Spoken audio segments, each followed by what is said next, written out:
In 2020, we saw a number of real and pretty painful injuries in WWE. However, we also saw a decent number of fake ones. Also, just to get this out of the way, yes, Rey Mysterio's eye injury wasn't real. Big shocker. Alright, now let's look at WWE's fake injuries from 2020. On Raw, Shayna Baszler and Sarah Logan faced off in a Money in the Bank qualifying match. Shortly after the bell rang, Shayna got Logan on the ground and began pounding away at her. The referee managed to break it up, but Baszler then decided to stomp on Logan's right arm. It looked pretty nasty, and Logan's crying only made it feel more realistic.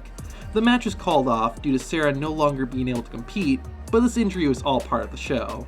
Even though we didn't see her on TV after this, if you check out Sarah Logan's social media, her right arm is completely fine, and she's staying active. The arm injury of Shayna Baszler was very well done, and it's even better knowing Logan wasn't actually hurt. After being dropped through tables for weeks, Lana's resilience seemed to be paying off.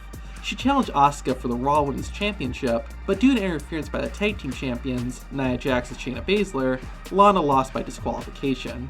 This formed an alliance between Asuka and Lana, and the two were able to earn a title shot for Jax and Baszler's belts. However, less than a week before the match, the champions attacked Lana. Shayna even used the same stop move that injured Sarah Logan's arm. Asuka eventually came to make the save, but the damage was done. It was reported that Lana got injured during the beatdown and would be out of action. In reality though, nothing went wrong, and Lana was fine. However, it's unknown why Lana was taken out of the tag team match. At Extreme Rules, the SmackDown Tag Team Champions, Kofi Kingston and Big E, took on Shinsuke Nakamura and Cesaro. The final moment of the match saw Cesaro and Nakamura powerbomb Kofi through two tables to win the contest and the titles. It was an awesome moment, but as we found out, Kofi Kingston was injured and would be out for 6 to 8 weeks. However, wrestling journalist Tom Colohue reported that Kingston was absolutely fine and he was just taking some time off to be with his family. Both Kofi and his fellow New Day teammate Xavier Woods returned in October and would win back the SmackDown Tag Team titles. In late June, Nia Jax and Charlotte Flair confronted each other in the ring. This led to a brawl between the women, and it appeared Charlotte's left arm got hurt in the fight. Later on, Jax ambushed the Queen, doing even more damage to Flair's arm.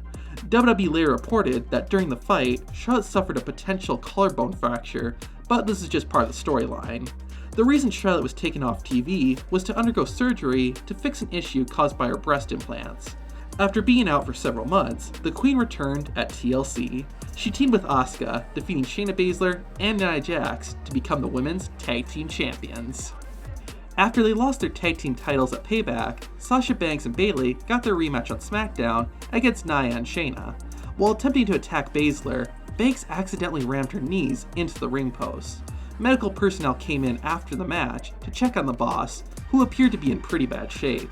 However, Sasha's friend and tag team partner Bayley betrayed Banks and beat her up. This caused WWE to report that Sasha Banks was out with a knee injury, but in actuality, Sasha was fine. This was part of the storyline, and Banks would be back in the ring about a month later. While these injuries were all scripted, we also saw a number of real WWE injuries in 2020. Hit the annotation on the left to watch that. Also, shout out to Killer Anime. That's a great idea, Killer, and we recently did a video on that very topic. Check out the Tap Out Corner channel to see that. Until next time, I'm Zach from Tap Out Corner, and take it easy.